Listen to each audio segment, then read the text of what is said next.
T.B.Photo X1.5 TFX, and welcome back to another video. Well, this is going to be a little bit of a video that is going to address something that everybody in photography and a lot of other hobbies, when there's a lot of gear to choose from, gets gear acquisition syndrome.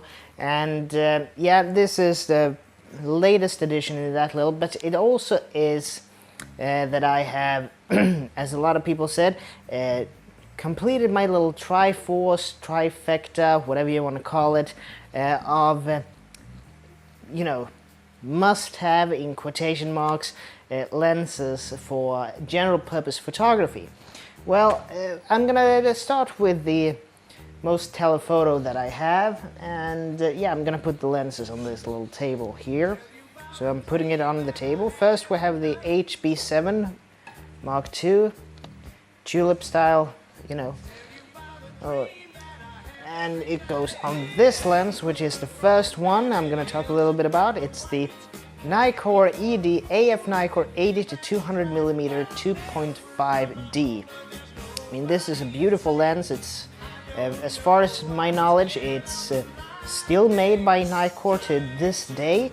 It is a screw autofocus lens, which means that this lens does not have any autofocus motor inside it. It requires a camera that has a built-in autofocus motor, but still it's a constant f2.8 aperture.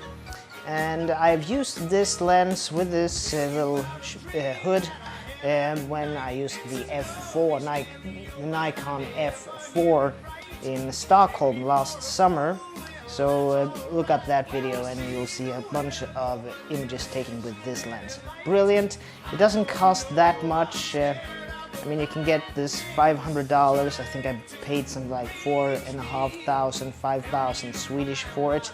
So it's not a terribly expensive lens, but it yields really brilliant results when it comes to image quality, in my opinion.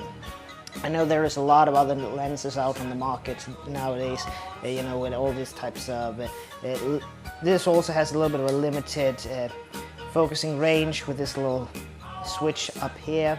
And I know that there are other lenses that electronically have limited focusing ranges and so on, and all this image stabilization and so on. But this is a little bit cheap and cheerful, in quotation mark, everything is relative.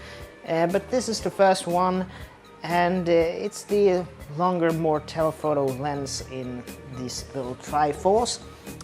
Second one, you have seen a lot of times before. It's the Tokina ATX 28 to 70, and it's also a constant f2.8, and you've seen it a lot in my music photography. So when I have been photographing in a lot of musical events and so on, this lens have really been one of my mainstays in order to get those images. So brilliant piece of gear. This was also fairly cheap. I think I paid about $160 for it, about 1,500, 1,500 Swedish kroner, and it's a brilliant lens for the money. Constant f2.8, really great, 28 to 70 millimeter. And if you use digital photography, any type of chromatic aberration or any type of vignetting, you can, you know, redo that a little bit in post-production or post-processing. So yeah, these are the two ones. And now for the newest acquisition, I just got this in the mail, and I paid about 2,200 Swedish kroner for this. So it's about 230-ish dollars in today's exchange. And what is it? Well, it's the Sigma. We're going to take off the little tulip type shroud on this as well. The Sigma 10 to 20 millimeter constant 3.5 DC HSM. So yes, it's an EX Sigma, which means that this is an APS-C camera only. I've been told if you put this on a full frame camera, you will get vignetting. that the circle of light that this lens casts out from the back will not cover a full frame sensor, but still it is, from what I have read on forums and so on, a really brilliant lens.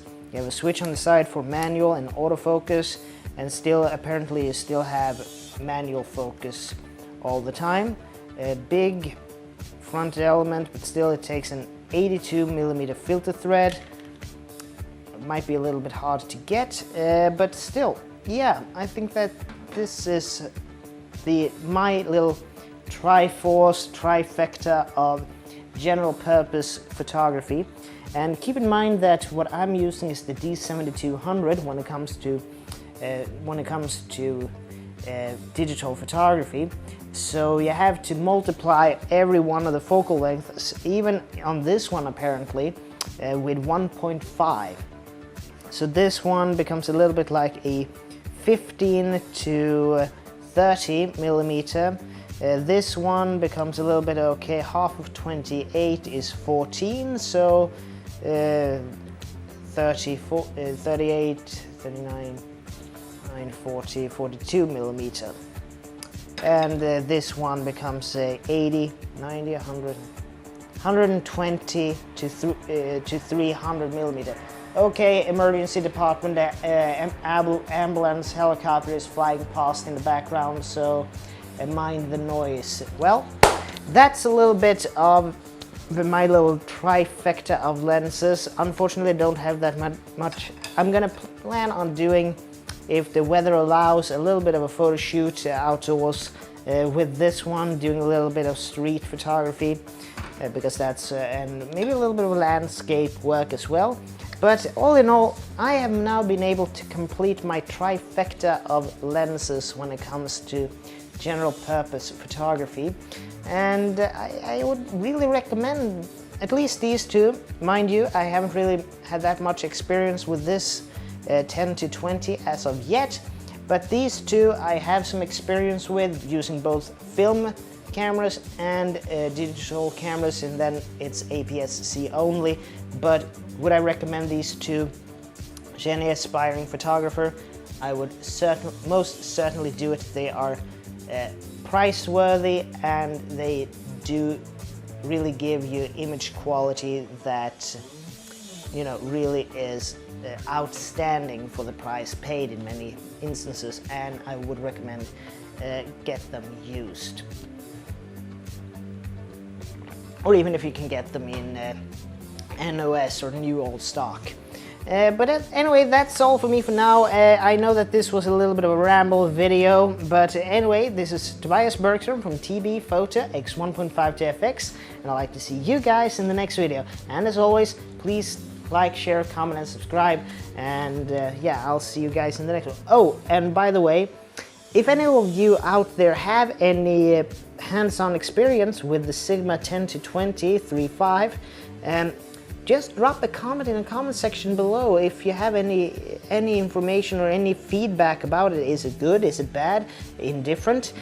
Just tell me in the description below. But anyway, you'll see me in the next video, so take care from now on. Bye.